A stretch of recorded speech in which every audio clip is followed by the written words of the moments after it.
नेपाल दर्पणमा साथी मदन पौड्यालसँगै अर्जुन पोखरेलको नमस्कार। नेपाल दर्पण उज्यालो रेडियो नेटवर्क काठमाडौँमा 90 मेगाहर्जसँगै देशभरि विभिन्न एफएम स्टेशनहरूबाट तथा मोबाइल एप्लिकेसन र अनलाइनबाट संसारभर एकसाथ प्रसारण भइरहेको छ। नेपाल दर्पण सुरु गरौं मुख्य खबरका शीर्षकहरूबाट। निर्वाचन आयोग विरुद्ध कानुनी उपचार खोज्ने एमालेको निर्णय, केही नेताले साथ छाडे पनि विचलित नभई गन्तव्यमा पुग्ने एकीकृत समाजवादीका अध्यक्ष नेपालको भनाई। लामो यात्रामा जाँदाखेरि कोही बिचैमा थाक्दा रहेछन्। पार्टीको क्रान्तिकारी रूपान्तरण गर्न चाहनेहरू त्यो दिशामा निरन्तर अगाडि बढिरहन्छ। गएको आर्थिक वर्ष 3.5% मूल्य वृद्धि, कामदारको ज्याला भने 1.5% मात्रै बढ्यो। नेपालको ऋण बढेर 17 खर्ब 28 अर्ब रुपियाँ पुग्यो। जनवादी गायक जेबी टुहुरेको निधन, निरङ्कुशता विरोधी र परिवर्तनको सन्देशवाहकका रूपमा सम्झना। सबभन्दा प्रिय सहयोद्धा सांस्कृतिक क्षेत्रको गुमाउनु परिरहेको छ। उहाँको सम्झना अब युगसम्म सारा नेपाली जनताले गरिरहनेछन्। कोरोना भाइरस उत्पत्तिबारे अमेरिकी गुप्तचर निकायको प्रतिवेदन निष्कर्षविहीन, जनावर या प्रयोगशालाबाट फैलिएको बारे अन्यल। र सन्दीप लामिछानेले होबार्ट हुरिकेन्सबाटै नयाँ सिजनको बिग बास लिग खेल्ने, भारतसँगको तेस्रो टेस्टको पहिलो पारीमा इङ्ल्यान्डको राम्रो प्रदर्शन। उज्यालो रेडियो नेटवर्कबाट प्रसारण भइरहेको नेपाल दर्पणमा अब सुनौ पूरा खबर।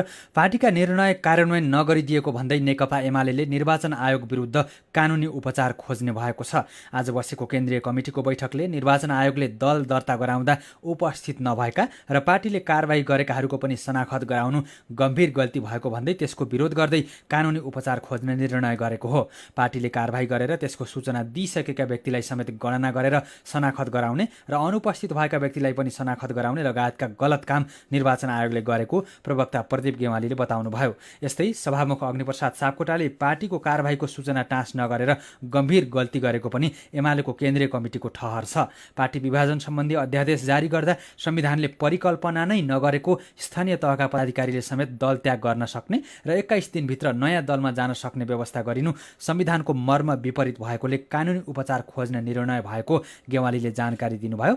यस्तै नेकपा एमाले सबै भातृ संगठनमा पार्टी एकताको लागि भएको 10 बुँदे सहमति कार्यान्वयन गर्ने भएको छ। त्यसको लागि महासचिव ईश्वर पोखरेल नेतृत्वको कार्यदल बनाइएको छ। कार्यदलमा उपमहासचिव विष्णु पौडेल, सचिव गोकर्ण विष्ट र नेता टोप बहादुर राय माझी रहनु भएको छ। नेकपा एकीकृत समाजवादीका अध्यक्ष माधव कुमार नेपालले केपी शर्मा ओली कम्युनिस्ट आन्दोलन र सिद्धान्तबाट धेरै पर पुगिसकेको आरोप लगाउनु भएको छ। काठमाडौँमा भएको पत्रकार सम्मेलनमा अध्यक्ष नेपालले एमाले अध्यक्ष ओली अहिले भ्रष्ट र बिचौलियाको संगतमा लागेर कम्युनिस्ट सिद्धान्तबाट विचलित भइसकेको बताउनुभयो। पार्टीको अध्यक्ष भएपछि सबैका कुरा सुन्नुपर्ने, कम्युनिस्ट आदर्शलाई फलो गर्नुपर्नेमा ओलीले आफ्नो प्रशंसा गर्दै नाच्नेलाई मात्रै आफ्नो ठान्ने, क्रान्तिकारी सोच राख्नेलाई घोचपेच र पीडित बनाउने मात्रै काम गरेको नेता नेपालको आरोप छ। केपी शर्मा ओलीको दास भएर बस्नुभन्दा आफ्नै पार्टीमा आउन उहाँले कार्यकर्ताहरूलाई आग्रह गर्नुभएको छ। आफ्नो पक्षमा रहेका नेताहरू अहिले ओली पक्षमा गएको प्रसङ्गमा अध्यक्ष माधव नेपालले कोही बिचैमा थाके पनि क्रान्तिकारीहरू नथाक्ने बताउनुभयो। तर हामी सबैलाई थाहा छ, लामो यात्रामा जाँदाखेरि कोही बिचैमा थाक्दा रहेछन्। बिचैमा आँट उनको घट्दो रहेछ। अब थाकिरहन्छन्, आँट घटिरहन्छन्। विभिन्न कारणले गर्दाखेरि अघि बढ्न नसक्नेहरू बढ्न सक्दैनन्। तर अगाडि बढ्नेहरू, मूल लक्ष्य हासिल गर्न चाहनेहरू, क्रान्तिकारी दिशामा पार्टी लान खोज्नेहरू, पार्टीको क्रान्तिकारी रूपान्तरण गर्न चाहनेहरू त्यो दिशामा निरन्तर अगाडि बढिरहन्छ। यसैबीच निर्वाचन आयोगबाट दल दर्ताको प्रमाणपत्र पाएपछि आज लोकतान्त्रिक समाजवादी पार्टी लोकसभाको कार्यकारिणी समितिको पहिलो बैठक बसेको छ। बब्बर महलमा बसेको बैठकपछि कार्यकारिणी समिति सदस्य केशव झाले आन्तरिक रूपमा सांगठनिक संरचना कसरी बनाउने र कुन प्रक्रियामा बनाउने भन्ने विषयमा छलफल भएको जानकारी दिनुभयो। सदस्य झाले समसामयिक राजनैतिक परिवेश लगायतका विषयमा बैठकमा छलफल भएको बताउनुभयो। उहाँले सरकारसँगको सहकारीको विषयमा आज छलफल भएको तर कुनै निर्णय भइ नसकेको बताउनुभयो। प्रदेश 1 का नवनियुक्त मुख्यमन्त्री भीम आचार्यले पद तथा गोपनीयताको शपथ लिनु भएको छ। प्रदेश प्रमुख सोमनाथ प्यासीले उहाँलाई आज शपथ ग्रहण गराउनु भएको हो। मुख्यमन्त्री शेरधन राईको राजीनामापछि आज बिहान आचार्य नेकपा एमालेको संसदीय दलको नेतामा सर्वसम्मत चयन हुनुभएको थियो। प्रदेश 1 मा मुख्यमन्त्री बन्न 47 सदस्य चाहिनेमा एमालेका 51 जना रहेका छन्। तर केही प्रदेशसभा सदस्य माधव नेपाल नेतृत्वको एकीकृत समाजवादी पार्टीमा जाने तयारी गरिरहेकोले भीम आचार्यलाई विश्वासको मत सजिलै प्राप्त हुनेमा शंका रहेको छ। आज मुख्यमन्त्री बन्नुभएका आचार्यले 1 महिनाभित्र विश्वासको मत लिनुपर्नेछ। सरकारले दार्चुलामा तुइन तर्ने क्रममा बेपत्ता भएका जयसिंह धामीको परिवारलाई 10 लाख रुपियाँ आर्थिक सहायता दिने निर्णय गरेको छ। आज बसेको मन्त्री परिषदको बैठकले महाकाली नदीको तुइन तर्ने क्रममा खसेर बेपत्ता भएका दार्चुलाको ब्यास गाउँपालिकाका धामीको परिवारलाई 10 लाख रुपियाँ दिने निर्णय गरेको सरकारका प्रवक्ता ज्ञानेन्द्र बहादुर कार्कीले जानकारी दिनुभयो। यस्तै बैठकले बागलुङको बुर्तिबाङ, गुल्मीको पौदी अमराई, तमघास, अर्घाखाँचीको सन्धिखर्क, गोरुसिङ्गोको 132 केभी प्रसारण लाइन आयोजना अन्तर्गत प्रसारण लाइनको केन्द्र रेखाबाट 18 मिटर दायाँ बायाँ पर्ने निजी जग्गा लगायत अन्य संरचनालाई क्षतिपूर्ति निर्धारण गर्न गठित समितिमा अध्यक्ष र सदस्य तोक्ने निर्णय गरेको छ। बैठकले हैजा खोपको क्लिनिकल ट्रायल गर्न अनुमति दिएको छ। यस्तै राष्ट्रिय योजना आयोगको सदस्य पदमा पुष्परमण वाग्ले र सलोनी प्रधान सिंहलाई नियुक्त गर्ने निर्णय गरेको छ। बैठकले नेपाल कानुन आयोगको अध्यक्ष पदमा पूर्व मुख्य न्यायाधीश जागेश्वर सुवेदीलाई नियुक्त गर्ने निर्णय गरेको प्रवक्ता कार्कीले जानकारी दिनुभयो।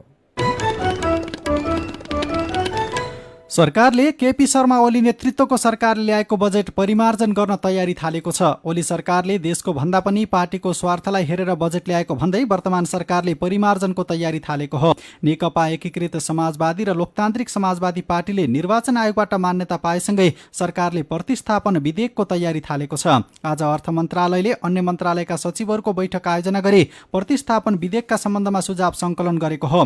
बैठकमा अर्थमन्त्री जनार्दन शर्माले अध्यादेश बजेट परिमार्जन गर्दा संघीयताको व्यावहारिक कार्यान्वयनलाई बल पुग्ने, वित्तीय अनुशासन कायम गर्ने तथा पुँजीगत खर्च बढाउने र पुँजी निर्माण गर्ने खालका कार्यक्रममा जोड दिन निर्देशन दिनुभयो। यस्तै गरिबी घटाउने र रोजगारी बढाउने, सहज स्वास्थ्य सेवाको उपलब्धता, शिक्षा, कृषि र पर्यटन लगायतलाई प्राथमिकतामा राखेर परिमार्जन प्रस्ताव पठाउन विभिन्न मन्त्रालयहरूलाई भनिएको छ। मन्त्री शर्माले योजना र बजेटको तालमेल मिलाइने र डीपीआर लगायत पूर्व तयारी बिनाका स्रोत सुनिश्चित नभएका आयोजनाहरूको सम्बन्धमा पुनर्विचार गरिने बताउनुभयो।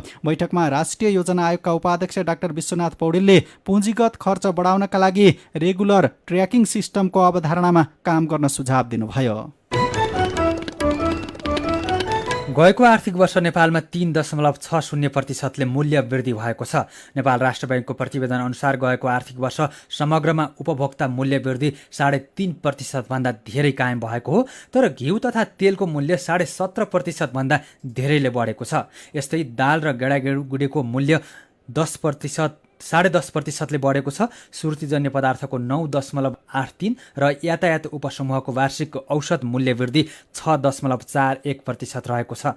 तर बजार मूल्य वृद्धि अनुसार कर्मचारी तथा मजदुरको तलब भने बढेको छैन। आर्थिक वर्ष 2077-78 मा वार्षिक औसत तलब तथा ज्याला दर सूचकाङ्क 1.60% मात्रै वृद्धि भएको छ। यसैबीच नेपाल सरकारको सार्वजनिक ऋण बढेर 17 खर्ब 28 अर्ब रुपियाँ पुगेको छ। आर्थिक वर्ष 2074-75 मा सार्वजनिक ऋण 10 खर्ब 47 अर्ब रुपियाँ रहेकोमा 3 वर्षमै अर्थात् आर्थिक वर्ष 2077-78 सम्ममा बढेर 17 खर्ब 28 अर्ब 25 करोड रुपियाँ पुगेको छ। यसमध्ये तिर्न कुल ऋण मध्ये बाह्य ऋण 9 खर्ब 27 अर्ब 93 करोड र आन्तरिक ऋण 8 खर्ब 32 अर्ब रुपियाँ रहेको छ। नेपालको ऋण कुल गृहस्थ उत्पादन जीडीपी को तुलनामा 40.5% पुगेको छ। राष्ट्र बैंकका अनुसार गत वर्ष 9 खर्ब 61 अर्ब 5 करोड रुपैयाँ रेमिट्यान्स भित्रिएको छ। कोरोना महामारीका कारण विदेशमा धेरै नेपालीको रोजगारी गुम्ने र उनीहरूले पठाउने रेमिट्यान्स घट्ने अनुमानका बीच पनि 9 खर्ब 61 अर्ब रुपैयाँ रेमिट्यान्स भित्रिएको हो। यस्तै गएको वर्ष वैदेशिक रोजगारीका लागि अन्तिम श्रम स्वीकृति लिने नेपालीको संख्या 62.8% ले घटेको छ। वैदेशिक रोजगारीका लागि पुनः श्रम स्वीकृति लिने नेपालीको संख्या पनि गत वर्ष 46.8% ले नै घटेको छ। देशभरका 753 पालिका मध्ये 750 पालिकामा वाणिज्य अर्थात् क वर्गका बैंकका शाखा पुगेका छन्। नेपाल राष्ट्र बैंकले 2 वर्ष अघि नै पालिकामा कम्तीमा एउटा वाणिज्य बैंकको शाखा पुर्याउने लक्ष्य राखे पनि अझै 3वटा पालिकामा शाखा पुग्न सकेका छैनन्। अब धादिङको रुबी भ्याली, जाजरकोटको जुनीचाँदे र बझाङको सैपालमा वाणिज्य बैंकका शाखा पुग्न बाँकी रहेको छ। सीधा कुरा प्रष्ट विचार यो हो उज्यालो रेडियो नेटवर्क काठमाडौँमा 90 मेगाहर्ज। नेपाल दर्पणमा जनगायक जेबी टुहुरेको सम्झनाबारेको सामग्रीसँगै खबरको सिलसिला बाँकी नै छ, सुन्दै गर्नुहोला। तपाईँ अहिले रेडियो मोबाइल एप्लिकेसन र अनलाइनबाट प्रसारण भइरहेको उज्यालो रेडियो नेटवर्कको नेपाल दर्पण सुन्दै हुनुहुन्छ। यतिन्जेल हामीले निर्वाचन आयोग विरुद्ध कानुनी उपचार खोज्ने एमालेको निर्णय, सरकारले तुइन तर्ने क्रममा बेपत्ता भएका धामीको परिवारलाई 10 लाख रुपियाँ दिने, नेपालको सार्वजनिक ऋण बढेर 17 खर्ब 28 अर्ब रुपियाँ पुग्यो लगायतका खबर प्रस्तुत गरौँ। अब बाँकी प्रसङ्ग। जनवादी गायक जुटबहादुर खड्की जेबी टुहुरेको 78 वर्षको उमेरमा निधन भएको छ। मस्तिष्क घातका कारण वैद्य अस्पतालमा उपचार गराइरहेका उहाँको उपचारकै क्रममा आज निधन भएको हो। उहाँको पार्थिव शरीरलाई अन्तिम श्रद्धाञ्जलीका लागि दिउँसो माओवादी केन्द्रको पार्टी कार्यालय पेरिसडाँडामा राखिएको थियो। यस्तै प्रधानमन्त्री शेरबहादुर देउवाले पनि जेबी टुहुरेको निधनप्रति दुःख व्यक्त गर्नुभएको छ। स्वर्गीय टुहुरेको आजै पशुपति आर्यघाटमा अन्त्येष्टि गरिएको छ। उहाँका पत्नी सत्यदेवी, एक छोरा र 4 छोरी रहेका छन्। धरानमा जन्मेका टुहुरेले 2024 सालदेखि गीत रेकर्ड गर्न थाल्नु भएको थियो। उहाँले गीत मार्फत निरङ्कुशताको विरोध र परिवर्तनको सन्देश प्रवाह गर्नु भएको छ। थप सामग्री सहित साथी जानुका दुवाडी। आमा दिदी बहिनी हो कति बस्छौ दासी भई सुखको सधैँ प्यासी बनेर। जनवादी कलाकार जेबी टुहुरेले यस्ता धेरै गीतहरूमा आफ्नो आवाज दिनुभयो। यी आवाज शोषित, पीडित र उपेक्षित महिला, किसान र मजदुरको आवाज बन्यो। असमानताले थिचिएका विपन्नको आवाज बन्यो र समग्रमा परिवर्तनको आवाज बन्यो।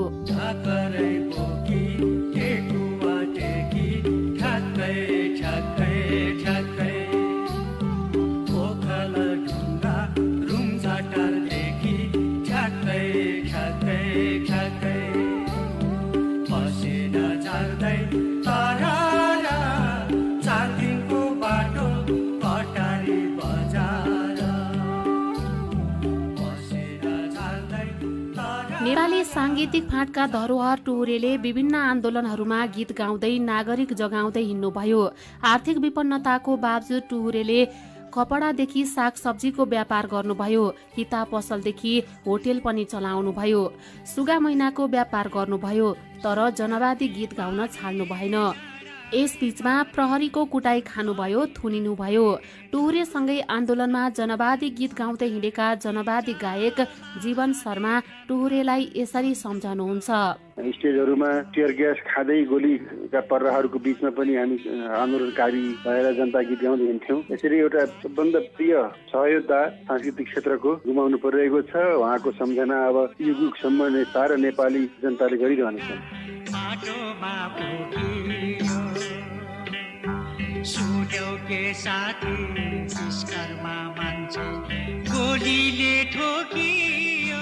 देशमा परिवर्तन पनि भयो। आन्दोलनको अगुवाई गर्ने नेताहरू सत्तासीन भए, तर टुहुरेको आवाजमा समेटिएका किसान, मजदुर र श्रमजीवीको अवस्था सोचे जस्तो बदलिएन। पसिना बगाउन आएका मजदुरलाई अप्ठ्यारोमा राजधानीले आश्रय दिन सकेन। 2 छा खाना र 1 छाना दिन सकेन। त्यसैले मान्छेहरू कुम्लो कुटुरो बोकेर रातारात सहर छाड्न थाले। त्यो देखेर टुहुरेले अर्को गीत गाउनुभयो। लाखौंका लागि उजाड छ यो देश, मुठीभरिलाई त स्वर्ग छ।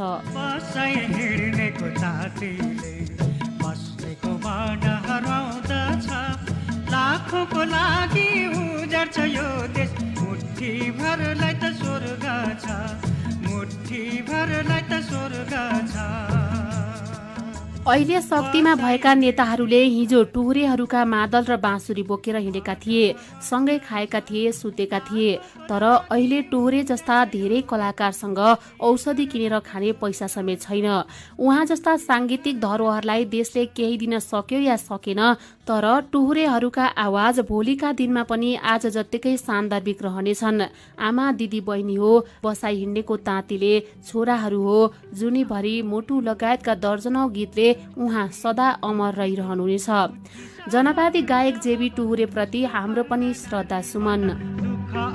जीवनको युगले आज भन्दछ नारी पनि मान्छे हो, जाग उठ नारी हो, सृजनाको घाउ बनेर।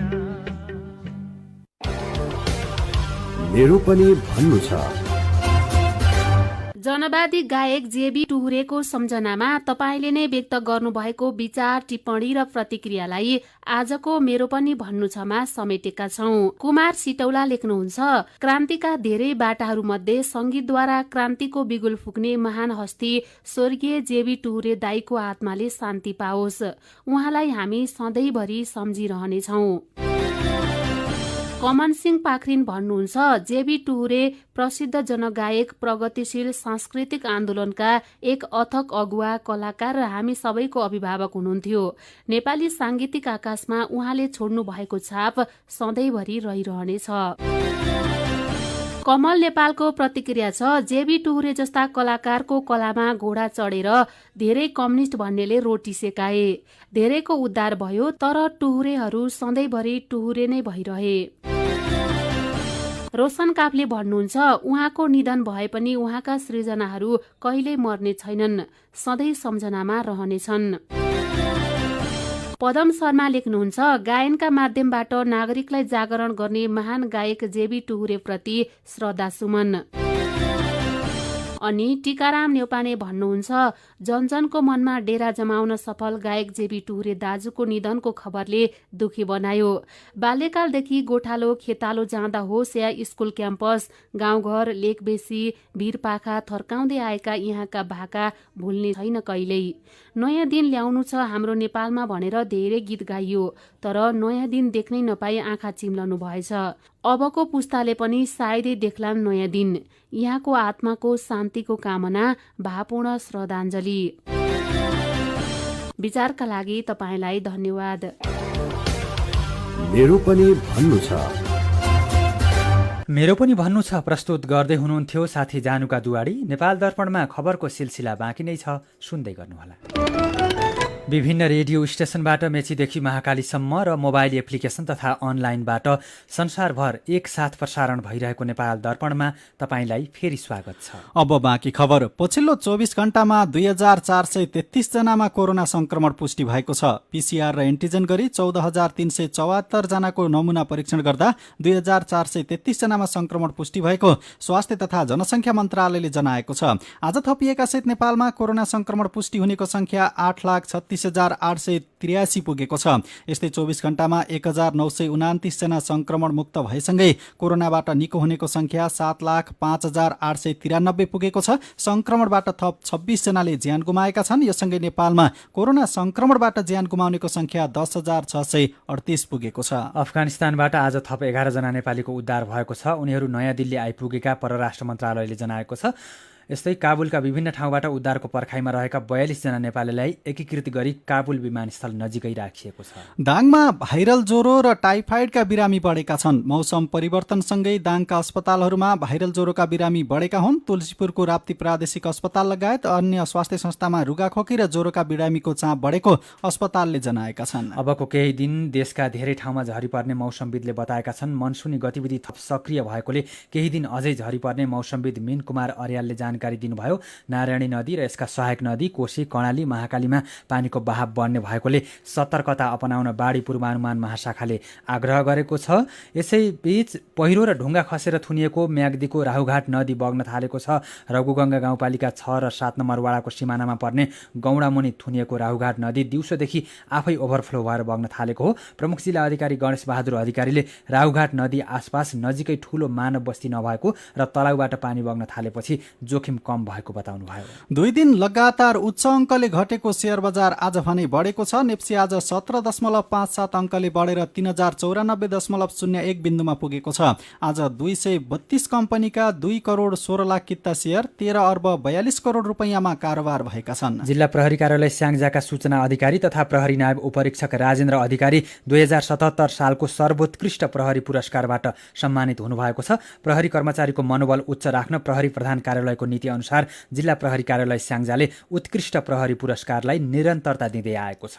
पाल्पाको तानसेन नगरपालिका 7 बागखोरमा 9 वर्ष अघि सुरु भएको शीत भण्डार निर्माणको काम अझै पूरा हुन सकेको छैन। भारतीय राजदूतावासको 4 करोड 79 लाख रुपैयाँ र तानसेन नगरपालिकाको विभिन्न बजेट शीर्षकमा विनियोजन गरी काम थालिएको शीत भण्डारको निर्माण कार्य 9 वर्षसम्म पनि अल्पत्र परेको हो। ताप्लेजुङ र पाँचथर जिल्लामा एकै वर्षमा 11वटा झोलुङ्गे पुल निर्माण भएका छन्। पूर्वाधार विकास कार्यालय पाँचथरका अनुसार 5 थरमा 6वटा र ताप्लेजुङमा 3वटा साथै ताप्लेजुङ र 5 थर जोड्ने 2वटा झोलुङ्गे पुलहरू निर्माण गरिएको छ। ज्येष्ठ नागरिकको सहजताका लागि दाङको राप्ती गाउँपालिकामा दिवा सेवा सुरु भएको छ। ज्येष्ठ नागरिकलाई एकै ठाउँ राखेर गफगाफ, मनोरञ्जन, दुःख सुख साट्ने गरी बस्ने उद्देश्यले मसुरिया र सिसहनियामा दिवा सेवा केन्द्र सुरु भएको राप्ती गाउँपालिकाका अध्यक्ष नुमानन्द सुवेदीले जानकारी दिनुभयो।